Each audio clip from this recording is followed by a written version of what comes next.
Show me the tunka, tunka, show me the tunka, tunka. Hi hello എന്നിട്ട് പറഞ്ഞാൽ എല്ലാവരും സുഖമായിട്ട് സേഫായിട്ടിരിക്കുകയല്ലേ. ഇന്നത്തെ ഒരു ഡേ ഇൻ മൈ ലൈഫ് എന്ന് പറയാൻ പറ്റില്ല, ഒരു മോർണിംഗ് വ്ളോഗായിട്ട് കരുതാം. ഇന്നത്തെ വിശേഷങ്ങൾ എല്ലാവരും മുഴുവനായിട്ട് കാണാം. കണ്ടിട്ട് നമ്മുടെ ചാനൽ ഇഷ്ടപ്പെടുന്നവർ സബ്സ്ക്രൈബ് ചെയ്യാൻ മറക്കരുത്, ലൈക്ക് ചെയ്യാനും മറക്കരുത് കേട്ടോ. ആമീനെ ഇന്നതേ കുളിപ്പിച്ച് ഡ്രസ്സൊക്കെ മാറ്റിയത് അംഗനവാടിക്ക് പോവാണ്. ചേട്ടനുണ്ട്, ചേട്ടൻ ഇന്ന് പോവും, ജോലിക്ക് പോവും. നമ്മൾ വീട്ടിൽ പോയി വന്നു. പെരുന്നാളിന് പോയി വന്നിട്ടുള്ള ആ ദിവസത്തെ കുറച്ച് കാര്യങ്ങളാണ് കേട്ടോ. അപ്പോൾ നമ്മൾ യുദ്ധകളത്തിലെ പടയാളികളെ പോലെ വേഗം വേഗം വേഗം എല്ലാ കാര്യങ്ങളും ചെയ്ത് തീർക്കണം. അപ്പം നാമീനെ അംഗനവാടിക്ക് വിടുന്നുണ്ട്. സുന്ദരി കുട്ടിയായിട്ട് നിൽക്കുന്നുണ്ട്. മുടി മെടഞ്ഞിട്ടാ പോണ, കാറ്റ് കാലമായില്ലേ. ടാറ്റോ കൂടുതൽ മൈൻഡ് ചെയ്യുന്ന പോലില്ലേ. വണ്ടിമേ കയറി നിന്നതിന് ശേഷമാണ് ടാറ്റ തരുള്ളൂ. ഇന്ന് എൻ്റെ സ്കൂട്ടിമേളാണ് പോണത് അവൾ. പപ്പ എൻ്റെ സ്കൂട്ടിമേ കൊണ്ടുപോയിട്ട് വണ്ടി ഇങ്ങോട്ട് തിരിച്ച് കൊണ്ടുവന്ന് തരും കേട്ടോ. ആളുടെ കയ്യിൽ പെട്രോളില്ല എന്നൊക്കെ പറഞ്ഞിട്ടുണ്ട്. അപ്പം എൻ്റെ അമ്മ പോയിട്ട് വരാമെന്ന് പറഞ്ഞു.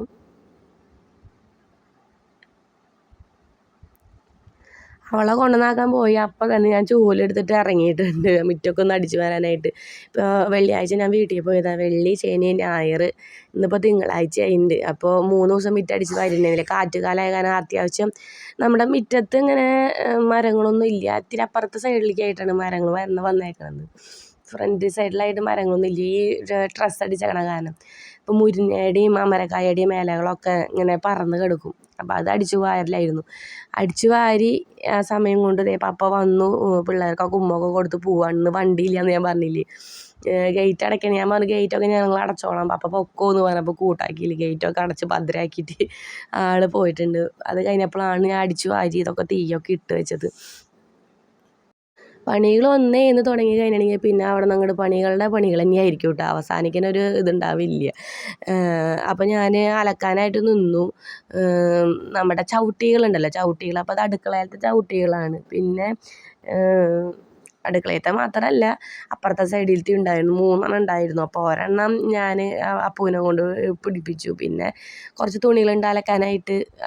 ഇവരുടെ ജീൻസിൻ്റെ, നമ്മുടെ ഈ ഷീറ്റുമ്മയ്ക്ക് ഈ അലക്കുമ്പോൾ വെള്ളം തെറിക്കാണ്ടിരിക്കാൻ വേണ്ടി, അല്ലെങ്കിൽ പെട്ടെന്ന് തുരുമ്പ് പിടിക്കില്ല. അത് കാരണമായിട്ടാണ് ഈ ടാർപ്പായി വെച്ച് കെട്ടിയേക്കുന്നത് കേട്ടോ. അപ്പം ഞാൻ പിള്ളേർക്ക് പറഞ്ഞു, എന്തായാലും day in my life mummy ഒരു മോർണിംഗ് വ്ളോഗ് എടുക്കുന്നുണ്ട്. അപ്പോൾ നിങ്ങൾ എന്തായാലും മമ്മിക്ക് വീഡിയോ എടുത്ത് തായോ, മമ്മി വേഗം പോയി അലക്കാമെന്നൊക്കെ പറഞ്ഞിട്ട്. അപ്പം അപ്പു പിന്നെ എന്തിനായാലും സഹായിക്കാനായിട്ട് വരും കേട്ടോ. കുട്ടിയായാലും വരാറുണ്ട്. അപ്പോൾ അപ്പുവിനോട് ഞാൻ പറഞ്ഞു, മമ്മി അലക്കാം, നീ ഊരി പിഴിഞ്ഞ് വെച്ച് തായോ എന്നൊക്കെ പറഞ്ഞു. തുണികളൊക്കെ ഞാൻ പിന്നെ സോപ്പും പൊടിയിൽ ഇട്ട് വെച്ച കാരണം വീട്ടിൽ നിന്ന് വന്ന വഴിക്ക് സോപ്പും പൊടിയൊക്കെ ഇട്ട് വെച്ചിട്ടുണ്ടായിരുന്നു. അത് കാരണം പിന്നെ വേഗം വേഗം അലക്കി കൊട്ടി വേഗം കൊടുത്തു പിള്ളേരുടെ കയ്യിൽ. പിന്നെ ഈ സൈഡിൽ നമ്മുടെ കോഴിക്കൂടാണ്. അപ്പോൾ കോഴിക്കൂടും ഈ ഒരു ഭാഗത്ത് തന്നെയാണ് വരുന്നത്. അപ്പോൾ ഇവിടെ നമ്മൾ സിമെൻറ്റൊക്കെ ഇട്ട് നല്ല ഭംഗിയിലാക്കി വെച്ചിട്ടുള്ള സ്ഥലമാണ്. അപ്പോൾ നമ്മളിവിടെ ഇങ്ങനെ കോഴിയുടെ കാഷ്ടം അതൊക്കെ എനിക്ക് വലിയ അറപ്പുള്ള കാര്യമാണ്. അപ്പോൾ എന്നും അലക്ക് കഴിഞ്ഞിട്ടുണ്ടെങ്കിൽ ആ സോപ്പും വെള്ളം, ബാക്കിയുള്ള വെള്ളം അവിടെ ഒഴിച്ച് കളയും. പിന്നെ അത്യാവശ്യം സോപ്പ് പൊടിയും ഡെറ്റോളൊക്കെ വെച്ചിട്ട് ഞാനിവിടെ കഴുകിയിടാറുണ്ട് കേട്ടോ. അതെന്നും ഞാൻ കഴുകിയിടാറുണ്ട്.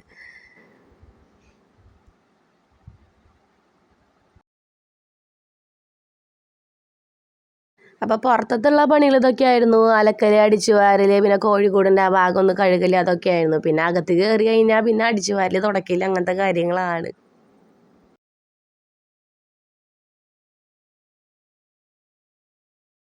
അപ്പൂനും കുട്ടൂനും വെള്ളിയാഴ്ച തന്നെ ക്ലാസ് ഉണ്ടായിരുന്നില്ല. പിന്നെ ശനിയും ഞായർ വീട്ടിലെ പെരുന്നാൾ. ഇന്നിപ്പോൾ തിങ്കളാഴ്ചയും അവർക്ക് ക്ലാസ് ഇല്ല. അവർക്ക് സ്പോർട്സ് ഡേ ആണ്. അപ്പോൾ ഞങ്ങളുടെ സ്കൂളിലാണ് മറ്റു സ്കൂളിലത്തെ പിള്ളേരൊക്കെ വന്നിട്ട് സ്പോർട്സിന് വരുന്നത്. അപ്പോൾ അത് കാരണം ഞങ്ങൾക്ക് ഒന്നും ക്ലാസ് ഇല്ല. അപ്പോൾ 3-4 ദിവസം വീട്ടിൽ സുഖമായിട്ട് ഈ ഇരിപ്പാണ്. അതുകൊണ്ട് തന്നെ എനിക്ക് ചില കാര്യങ്ങൾക്ക് ഉപകാരമാട്ടോ. എൻ്റെ മോനെ ഒന്ന് വീഡിയോ എടുത്ത് താടാന്ന് പറഞ്ഞിട്ടുണ്ടെങ്കിൽ അവർ വീഡിയോ എടുത്ത് വന്നോളും. ഫോണെടുത്ത് വരും വീഡിയോ എടുക്കാനായിട്ട്. അല്ലെങ്കിൽ ഞാൻ പിന്നെ അത് അവിടെ വെച്ച് ഫോൺ ഇവിടെ വെച്ച് അങ്ങനെയൊക്കെ ആയിരിക്കും കേട്ടോ. അപ്പോൾ അതേ തുടക്കലൊക്കെ കഴിഞ്ഞപ്പോൾ ഞാൻ വേഗം അടുപ്പത്ത് അരി വിട്ടിട്ടുണ്ടായിരുന്നു കേട്ടോ. പിന്നെ കുക്കറിലല്ലേ വിസിലടിക്കേണ്ട ആവശ്യമല്ലേ ഉള്ളൂ. അപ്പോൾ പിന്നെ കഞ്ഞിയാണ് കൊടുത്തത്. ഇനി അത് ഊറ്റി പിടിച്ച് കൊടുത്ത് ചോറുണ്ണാനായിട്ട് താല്പര്യവും ഇല്ല. അവർക്ക് കഞ്ഞി കുടിക്കാൻ ഭയങ്കര ഇഷ്ടമാണ്. അപ്പോൾ TV വെച്ച് കൊടുത്ത് കഞ്ഞി കൊടുത്തിട്ടുണ്ട് കേട്ടോ. പിന്നെ ഞാൻ വേഗം കയ്യും കാലും കഴുകിയിട്ട് വന്നു. ഞാൻ അമരക്കായ ഞാനും ചേട്ടനും കൂടി പൊട്ടിച്ച് വെച്ചിട്ടുണ്ടായിരുന്നു. എന്നാൽ പിന്നെ അത് അരിയാന്ന് വെച്ചു. എല്ലാ പണികളും കഴിഞ്ഞിട്ട് കുളിക്കേണ്ടതായിരിക്കും നല്ലതെന്ന് കരുതിയിട്ട് ഞാൻ വേഗം വന്നിട്ടുണ്ട്. ഇതൊന്ന് അരിയണം. പിന്നെ വിശന്നിട്ട് വൈകുന്നേരം വരെയായിട്ട് ഒന്നും കഴിച്ചിട്ടില്ല. ഇപ്പോൾ തന്നെ നമ്മൾ വീട്ടിൽ നിന്ന് വന്നപ്പോൾ തന്നെ 9 മണിയായിരുന്നു. ഡാമിനെ കൊണ്ടുവന്നാക്കൽ ഈ പണികളൊക്കെ കഴിഞ്ഞ് വന്നപ്പോൾ 11:30 ആയിട്ട് ഏകദേശം. എനിക്കത് കാരണം വിശക്കണമുണ്ട്, നല്ല വിശപ്പുണ്ട്. പക്ഷെ ഇതെല്ലാം ഞാൻ സഹിച്ച് പിടിച്ച് കുറേ നേരമായിട്ട് ഞാൻ ഇരിക്കുന്നു. പിന്നെ എനിക്ക് ഈ ഒരു വിശപ്പ് കൺട്രോൾ ചെയ്യൽ എനിക്ക് സ്വാഭാവികമാണ്. അതുകൊണ്ടാണെന്ന് തോന്നുന്നു എനിക്ക് ഈ ഗ്യാസിൻ്റെ പ്രശ്നമുണ്ട്, ഭയങ്കര ഗ്യാസിൻ്റെ പ്രശ്നമുണ്ട്. ഒരിക്കൽ ഗ്യാസിൻ്റെ പ്രശ്നമായിട്ട് എന്നെ ഡോക്ടറെ കൊണ്ടുപോയി. നല്ല വയറുവേദനയാടാ, സഹിക്കാൻ പറ്റില്ല. അപ്പോൾ ഞാൻ അമരക്കായ പൊട്ടിച്ചതൊക്കെ അരിയണേൻ്റെ ഇടയിൽ ഓടിപ്പോയിട്ടൊരു ചുക്ക് കാപ്പി ഉണ്ടാക്കിയിട്ടാണ്. ചുക്ക് കാപ്പി എന്നൊന്നും പറയാൻ പറ്റില്ല, ചുക്ക് വെള്ളം. അതിൽ ചായയിലിടില്ല, പഞ്ചസാരയില്ല, ഒന്നും ചെയ്യില്ല. മൂന്നാറിൽ നിന്ന് വാങ്ങിച്ച ആ ചുക്കും ശർക്കരയും ഉണ്ടല്ലോ, അത് കുറച്ച് വെള്ളത്തിലിട്ട് തിളപ്പിച്ച് അതങ്ങോട്ട് കുടിച്ചു. എൻ്റെ ചുക്ക് വെള്ളം തിളച്ചു. ഒരു ഗ്ലാസ് എടുത്ത് കുടിക്കട്ടെ കേട്ടാ. ചോറുണ്ട സമയമാണ് എങ്കിലും 12:30. അപ്പം ഞാൻ വേഗം ഒന്ന് കുളിക്കാൻ പോയതിൻ്റെ ഇടയിൽ കുളി കഴിഞ്ഞ് വന്നിട്ടാണ് ഞാൻ അടുക്കളയിലേക്ക് കയറിയിട്ട് പിന്നെ അമരക്കായ വേവിക്കാൻ വെച്ചത്. 1-2 വിസിൽ മതി, അപ്പോഴത്തേനും നമ്മുടെ അമരക്കായ വേവും. എന്നിട്ട് ഞാൻ പിന്നെ സവാള ഉണ്ടല്ലോ, സവാള ഞാനൊരു അരമുറി എടുത്ത്, കുറച്ചുണ്ടായിരുന്നുള്ളൂ നമ്മുടെ കയ്യിൽ അമരക്കായ.